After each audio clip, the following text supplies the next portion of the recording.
Hello all, welcome back to our channel. எல்லாரும் எப்படி இருக்கீங்க? நாங்க எல்லாரும் சூப்பரா இருக்கோம். இந்த வீடியோல என்னோட ஆஃப்டர்நூன் டு ஈவினிங் ரொட்டீன் தான் வந்து பார்க்க போறோம். ஸோ மணி ஒரு 12 இருக்கும். பாப்பாவை குளிக்க வச்சு தூங்க வச்சுட்டேன். நான் ஆஃப்டர்நூனுக்கு தேவையான குழம்புக்கு பொரியல் எல்லாமே வந்து மார்னிங்கே பண்ணிடுவேன். சாப்பாடு மட்டும்தான் கொஞ்சம் லேட்டாக பண்ணுவேன். ஸோ அந்த சாப்பாடு எடுத்து ஹாட் பாக்ஸ்லாம் சேஞ்ச் பண்ணி வச்சாச்சு. அப்படி கையோட கிச்சனை க்ளீன் பண்ணி விட்டுறலாம் அப்படின்னு சொல்லிட்டு க்ளீன் பண்ணிட்டு இருந்தேன். ஒரு 1 மந்த்தாக சொல்லிட்டு இருக்கேன், குக்கரில் ஏதோ ப்ராப்ளம் இருக்குது, இந்த தண்ணி சும்மா வெளியே விடுது, டெய்லி வாஷ் பண்ணுற மாதிரி இருக்குது அப்படின்னு சொல்லிட்டு. அதுக்கு எப்போ நல்ல நேரம் வரும் அப்படின்னு தெரியல. ஸோ மார்னிங் சுட்ட தோசைக்கல் ரொம்பவே சூடாக இருந்துச்சு, பயங்கர வெயிட்டாகவும் இருக்கும். இப்போ தான் வந்து நல்லா ஆறி இருந்தது. ஸோ அதையும் எடுத்து வச்சுட்டு ஸ்டவ்வை ஃபஸ்ட்டு க்ளீன் பண்ணி விட்டாச்சு. என் ஹஸ்பண்ட் வந்து காரு க்ளீன் பண்ணுறதுக்காக கிளாத் வந்து ஆர்டர் பண்ணியிருந்தாங்க. அது ரொம்பவே சூப்பராக இருந்துச்சு, ரொம்ப சாஃப்டாக நல்லா அப்சர்வ் பண்ணது. க்ளீனிங்க்கு ரொம்பவே யூஸ்ஃபுல்லாக இருக்குது அப்படின்னு சொல்லிட்டு நான் ஒன்று சுட்டு வச்சுட்டேன்.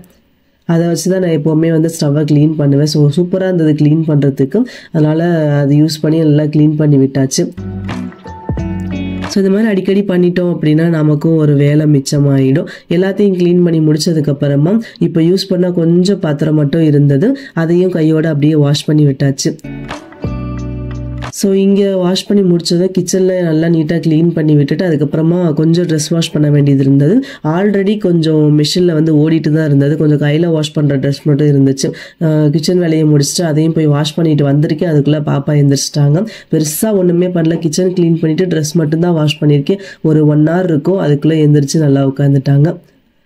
ஸோ அதுக்கப்புறம் என்ன பண்ணால் அவங்கள வச்சுக்கிட்டே தான் ட்ரெஸ் எல்லாமே காய போட்டுட்டு இருந்தேன். பாப்பாவும் நான் ட்ரெஸ் காய போடும்போது கூட வந்து ஹெல்ப் பண்ணுறேன் அப்படின்னு. இப்போ வந்து கொஞ்சம் தூக்க கலக்கத்தில் இருக்கிறதுனால அப்படியே நிற்கிறாங்க. மற்ற நேரம்லாம் வந்து ஒவ்வொன்றா எடுத்து கொடுத்து எனக்கு காய போடுறதுக்கு வந்து ஹெல்ப் பண்ணுவாங்க. ஸோ காய போட்டு முடிச்சுட்டு பாப்பாவுக்கும் சாப்பாடு ஊட்டி விட்டுட்டு நாங்கள் வந்து லஞ்ச் சாப்பிட்றதுக்கு ஸ்டார்ட் பண்ணிட்டோம். ஸோ இன்றைக்கி லஞ்ச் வந்து ஒயிட் ரைஸும் முட்டை குழம்பு தான் பண்ணியிருந்தேன். முட்டை குழம்பு வந்து உடச்சி ஊற்றாமல் அவிச்சும் போடாமல் பணியாரம் மாதிரி ரெடி பண்ணியிருந்தேன். ஃபஸ்ட்டு முட்டையில் வெங்காயம், பெப்பரு, கொஞ்சம் சில்லி பவுடர், சீரகம், சால்ட் இதெல்லாம் போட்டு நல்லா பீட் பண்ணிவிட்டு பணியார கல்லில் பணியாரம் மாதிரி ஊற்றி அதுக்கப்புறமா வந்து ரெடி பண்ணியிருந்தேன். லஞ்ச் முடிச்சுட்டு கொஞ்சம் நேரம் வந்து பாப்பா கூட விளையாடிட்டு ஈவினிங் வந்து சூப் பண்ணலாமே அப்படின்னு சொல்லிட்டு ரெடி பண்ணிட்டு இருந்தேன். இன்னைக்கு நான் 3 வெஜிடபிள்ஸ் வந்து எடுத்திருக்கேன். பீன்ஸு, கேரட்டு, முட்டைக்கோசு. இதை இந்த மாதிரி நான் குட்டி குட்டியாக கட் பண்ணுற மாதிரி கட் பண்ணி வச்சுக்கோங்க. ஸோ பாப்பாவை அந்த சைடு வந்து விளையாட விட்டுருக்கேன். அப்படி இப்படியே ஒரு எட்டு பார்த்துட்டே தான் நான் குக் பண்ணிக்கிட்டு இருக்கேன். ஸோ கொஞ்சம் ஆயில் சேர்த்துட்டு சீரகம் வந்து நல்லா இடித்து வச்சுருக்கேன், அதையும் சேர்த்துக்கோங்க. ஒரு 4-5 பல் பூண்டு வந்து நல்லா இடித்து வச்சுருக்கேன், அதையும் சேர்த்துட்டு ஒரே ஒரு பச்சை மிளகா அதையும் சேர்த்துக்கோங்க. ஸோ ஒரே ஒரு சின்ன பல்லாரி போதும், ரொம்ப பெருசு வேண்டாம். சின்ன பல்லாரியை வந்து குட்டியாக கட் பண்ணி வச்சுருக்கேன், அதையும் சேர்த்து நல்லா மிக்ஸ் பண்ணுங்கள். இந்த சூப் வந்து ரொம்பவே சூப்பராக இருக்கும், கோல்டெல்லாம் இருக்கிற டைமில் ரொம்பவே நல்லா இருக்கும். ஸோ அடிக்கடி நீங்களும் வந்து சேர்த்துக்கோங்க. இந்த மாதிரி வெஜிடபிள்ஸ் சாப்பிடாத குழந்தைங்களுக்குலாம் இந்த மாதிரி சூப் பண்ணி கொடுத்தோம் அப்படின்னா அவங்களும் சாப்பிடுவாங்க. ஸோ தக்காளியும் 1 போதும், இந்த மாதிரி குட்டியாக கட் பண்ணிவிட்டு அதையும் சேர்த்துக்கோங்க. இப்போது வெஜிடபிள்ஸ் எல்லாமே சேர்த்துக்கலாம். பீன்ஸு, முட்டைக்கோசு, கேரட்டு, இந்த 3ஐயுமே வந்து சேர்த்துருக்கேன். உங்களால் எவ்வளோ குட்டியாக கட் பண்ண முடியுமோ அந்த அளவுக்கு குட்டியாக கட் பண்ணி சேர்த்துக்கோங்க. கேரட் மட்டும் துருவி சேர்த்துருக்கேன். ஸோ இப்போ இதை நல்லா மிக்ஸ் பண்ணி விட்டுட்டு ஒரு 1/4 டீஸ்பூனுக்கு மஞ்சளும் ஒரு 1/2 டீஸ்பூனுக்கு உப்பும் சேர்த்துருக்கேன். உப்பு வந்து இப்போ இந்த வெஜிடபிள்ஸ்க்கு என்ன தேவையோ அந்த உப்பு மட்டும் சேர்த்துருக்கேன். ஸோ ஃபைனலாக உப்பு செக் பண்ணும்போது உங்களுக்கு தேவைப்படுற உப்பு நீங்கள் வந்து சேர்த்துக்கலாம். இதில் ஒரு 1/4 teaspoon pepper, 1/4 teaspoon chilli powder சேர்த்து தேவையான அளவுக்கு தண்ணி ஊற்றிட்டு நல்லா வந்து அது குக் ஆகட்டும். இது வந்து ஒரு 20 மினிட்ஸ்லேயே இந்த காய் எல்லாமே குக் ஆகிடும். ஸோ எல்லாமே சீக்கிரம் வேகிற காய் தான். அதுவும் இல்லாமல் நம்ம ரொம்பவே குட்டி குட்டியாக கட் பண்ணி வச்சுருக்கோம். தண்ணியெல்லாம் ஊற்றி சைடில் இருக்கிறது நல்லா சுற்றி எடுத்து விட்டுட்டு நல்லா வந்து குக் பண்ண விடுங்க. ஸோ இது வந்து குக் ஆகிட்டு இருக்கட்டும், நம்ம ரிமைனிங் வேலை வந்து பார்த்துட்டு வரலாம். ஸோ பாப்பா இப்படி தான் விளையாட வச்சுட்டு போயிருந்தேன். நல்லா வந்து எல்லாத்தையும் கொட்டி வச்சு வீடு ஃபுல்லாக செஞ்சு வச்சுருக்காங்க. இவங்களுக்கு இந்த சோஃபாவுக்கு பின்னாடி ஸ்டோர் ரூம் மாதிரி டெய்லி ஏதாவது ஒன்று போட்டு வச்சுருவாங்க. டெய்லி நானும் க்ளீன் பண்ணிக்கிட்டே தான் இருக்கேன். எல்லாத்தையும் எடுத்து வச்சுட்டு அதுக்கப்புறமா வீட்டையும் வந்து பெருக்கி விட்டாச்சு. ஸோ வீட்டை பெருக்கி முடிச்சதுமா வாசலையும் பெருக்கி தண்ணி தெளித்து விட்டுட்டேன். கரெக்டாக நான் வந்து அந்த வேலையெல்லாம் கம்ப்ளீட் பண்ணுறதுக்குள்ளே சூப்பு வந்து நல்லாவே ரெடி ஆகிடுச்சு. ஒரு 20 மினிட்ஸ் ஆச்சு இந்த வேலையெல்லாமே கம்ப்ளீட் பண்ணுறதுக்கு. அந்த கேப்பில் காய் எல்லாமே நல்லா வந்து வெந்து வந்துருச்சு. அதுக்கப்புறம் ஒரு 3 டீஸ்பூன் வந்து கார்ன்ஃப்ளவர் மாவை நல்லா தண்ணியாக கரைச்சி வச்சுருக்கேன். அதையும் சேர்த்துட்டு நல்லா மிக்ஸ் பண்ணி விட்டுட்டு ஒரு ஒரு 5 மினிட்ஸ் மட்டும் இருந்தால் போதும். ரொம்ப நேரம் இருந்துச்சு அப்படின்னா ரொம்ப கெட்டிப்பட்டுரும். ஸோ ஒரு 5 மினிட்ஸ்க்கு அப்புறம் பார்த்தீங்க அப்படின்னா சூப் வந்து ரெடி ஆகிடும். ஸோ சூப்பு போட்டு முடித்ததும் காயப்போட்ட துணி எல்லாமே வந்து காஞ்சிருச்சு. நான் மேக்ஸிமம் மொட்டை மாடியிலேயே வச்சு மடித்து எடுத்துகிட்டு வந்துடுவேன். பட் இன்னைக்கு கொஞ்சம் லேட் ஆகிடுச்சு. அதனால கீழே எடுத்துகிட்டு வந்து எல்லாத்தையுமே ஃபோல்ட் பண்ணி வச்சிட்டு இருந்தேன். ஸோ இந்த வேலை முடித்ததும் பாப்பாவுக்கும் சூப் கொடுத்துட்டு எல்லாருக்கும் சூப் கொடுத்துட்டு அதுக்கப்புறமா ஃபைனலாக நான் வந்து குடிக்கிறதுக்கு ஸ்டார்ட் பண்ணேன். ஸோ சூப் குடிச்சிட்டு நைட் டின்னருக்கான வேலையெல்லாம் பார்க்கணும் இல்லையா? இப்போவே மணி ஒரு 6:15 கிட்ட ஆச்சு. ஸோ நைட் டின்னருக்கான வேலை பார்க்கணும். அதுக்காக வெங்காயம் வந்து உரிச்சிட்டு இருந்தேன். நைட் டின்னருக்கு வந்து என்ன பிளான் பண்ணியிருந்தேன் அப்படின்னா, ஃபர்ஸ்ட் வந்து எனக்கு ரொம்ப ரொம்ப பிடிச்ச ராகி களியும் கருவாடு குழம்பும் தான். ஸோ அது எனக்கு ரொம்ப ரொம்ப ஃபேவரட்டான ஒரு டிஷ்ஷு. அதனால் அதுதான் வந்து நான் பிளான் பண்ணியிருந்தேன். அதுக்காக வெங்காயம் எல்லாம் உரிச்சு வச்சுட்டு இருந்தேன். இன்றைக்கி வறுத்து தான் வந்து வறுத்தரைச்சி தான் குழம்பு வைக்க போகிறேன். மசாலா வந்து காலியாக போயிடுச்சு. இதுதான் வந்து நான் எல்லாத்தையுமே ரெடி பண்ணணும். ஸோ அதனால் வந்து இன்னைக்கு ஸ்பெஷலாக வறுத்தரிச்சு வைக்கலாமே அப்படின்னு சொல்லிட்டு அதை தான் நான் பண்ணிட்டு இருந்தேன். இந்த மசாலா ரெசிபி வந்து ஆல்ரெடி நம்ம சேனலில் சிக்கன் கிரேவிக்கு வந்து நான் போஸ்ட் பண்ணியிருக்கேன். உங்களுக்கு தேவைப்படும் போது செக் பண்ணுங்க. அதே ப்ரொசீஜர் தான், ஒன்று கூட சேஞ்ச் பண்ணாமல் தான் அதே மாதிரி தான் இதுக்கும் வரும். சிக்கனுக்கு பதிலாக நம்ம கருவாடு மட்டும் போட்டு வந்து குக் பண்ணணும். ஸோ நல்லா வறுத்துட்டு நல்லா அரைச்சி எடுத்துகிட்டு வந்தாச்சு. இப்போ அந்த குழம்பு வைக்கிறதுக்கு நான் கடலை எண்ணெய் தான் யூஸ் பண்ணியிருக்கேன். இந்த மாதிரி குழம்புக்குலாம் கொஞ்சம் தாராளமாக எண்ணெய் யூஸ் பண்ணிக்கோங்க. ஸோ தாளித்து விட்டுட்டு வெங்காயம் வந்து நான் தட்டி வச்சுருக்கேன். அதையும் சேர்த்துட்டு வெங்காயம் கொஞ்சம் வதங்கினதும் ஒரு 2 தக்காளி வந்து கட் பண்ணி வச்சுருக்கேன். அதையும் சேர்த்துக்கோங்க.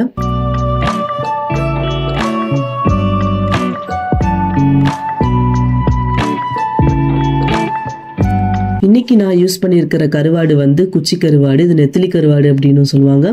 ஸோ அந்த கருவாடு தான் நான் யூஸ் பண்ணியிருக்கேன். இப்போ தக்காளியும் சேர்த்து நல்லா வதங்கினதுக்கு அப்புறமா நம்ம கருவாடு வந்து சேர்த்துக்கலாம்.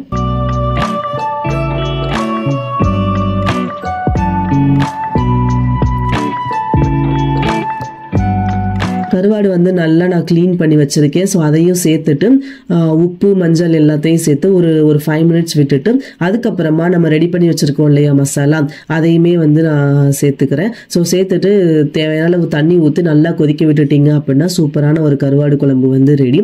நீங்கள் இன்ஸ்டன்ட் மசாலா யூஸ் பண்ணி பண்ணாலும் நல்லா தான் இருக்கும். ஸோ அது வந்து என்னென்னா மசாலா காலி ஆகிடுச்சு அப்படின்றதுனால தான் நான் இப்போ இது பண்ணிகிட்டு இருக்கேன். இந்த டைம் வந்து மசாலா பொடி நான் அரைக்கும் போது குழம்பு மிளகாய் பொடி அரைக்கும் போது நான் கண்டிப்பாக வந்து வீடியோ வந்து போஸ்ட் பண்ணுறேன் என்னென்ன ஆட் பண்ணணும் அப்படின்னு சொல்லிட்டு. ஸோ இப்போ தேவையான அளவுக்கு தண்ணி ஊற்றிட்டு நல்லா வந்து குக் பண்ண விடுங்க. சூப்பராக வந்து ரெடி ஆகிடும்.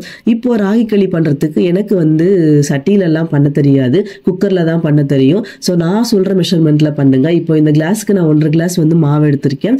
அதுக்கு 1 கிளாஸ் மாவுக்கு 1.5 கிளாஸ் தண்ணி அப்படின்ற ரேஷியோவில் நீங்கள் வந்து ஆட் பண்ணிக்கணும். ஸோ நீங்கள் எவ்வளோ எடுக்கிறீங்களோ அந்த அளவுக்கு தண்ணி ரேஷியோ வந்து ஆட் பண்ணிக்கோங்க. 1க்கு 1.5 இந்த மாதிரி சேர்த்துட்டு நல்லா சால்ட் எல்லாம் சேர்த்து எந்த ஒரு லம்ஸுமே இல்லாமல் நல்லா வந்து கலந்து விட்டுக்கணும். அப்போ தான் உங்களுக்கு அந்த நம்ம கிண்டும் போது கெட்டிப்படாமல் இருக்கும். இப்போது இதை ஸ்டவ்வில் வச்சுட்டு கைவிடாமல் கிளறிக்கிட்டே இருக்கணும். ஒரு ஸ்டேஜில் வந்து கொஞ்சமாக கெட்டிப்படுறதுக்கு ஸ்டார்ட் ஆகும். அந்த ஸ்டேஜில் வந்து நம்ம கீழே வச்சுக்கலாம். ஸோ நம்ம வந்து முன்னாடிலாம் இது மாதிரி ஃபஸ்ட்டு வச்சுட்டு அதுக்கப்புறமா மாவு ஊற்றி கிண்டுவாங்க. பட் அந்த மாதிரிலாம் எனக்கு வராது. ஸோ அதனால் நான் இந்த மாதிரி பண்ணிப்பேன். இப்போ ஓரளவுக்கு நல்லாவே கெட்டிப்பட்டுருச்சு. இப்போ வந்து உங்களுக்கு அந்த ஸ்டவ்வில் இருக்கும்போது அந்த லம்ஸ் எல்லாம் க்ரியேட் ஆன மாதிரி இருக்கும். பட் அப்படிலாம் இல்லை. அது வந்து நம்ம ஸ்டவ்வை விட்டு கீழே இறக்கி வச்சுட்டு நல்லா கலந்து கொடுத்தோம் அப்படின்னா அது எதுவுமே இருக்காது. நல்லா சூப்பராக வந்து கிடைக்கும்.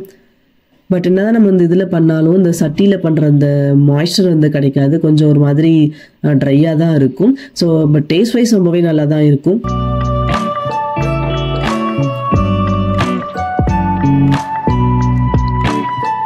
இப்போ நான் வந்து எல்லாத்தையுமே உடச்சி விட்டுட்டேன். நல்லா எந்த ஒரு கட்டியும் இல்லை. இப்போ வந்து சூப்பராக ரெடி ஆகிடுச்சு. இப்போ நல்லா கையை நனைச்சிட்டு அதே சூட்லேயே எல்லாத்தையுமே வந்து ஒன்றுபடுத்திடலாம். எல்லாமே வந்து ரொம்ப இதுவாக இருக்கு இல்லையா? ஸோ எல்லாத்தையும் எடுத்து வச்சு நல்லா வந்து டேப் பண்ணி விட்டுடலாம். பாத்திரத்தில் இருக்க தண்ணி நல்லா தொட்டுக்கோங்க. அப்படி இல்லைன்னா அந்த பாத்திரம் வந்து இதுவாகும். ஸோ அதனால் நல்லா பண்ணிவிட்டு அப்படியே டேப் பண்ணி விட்டுருங்க. ஒன்று போல் வந்து இது பண்ணி கேப் இல்லாமல் வந்து நீங்கள் பண்ணணும். அப்போ தான் வந்து நல்லா இருக்கும்.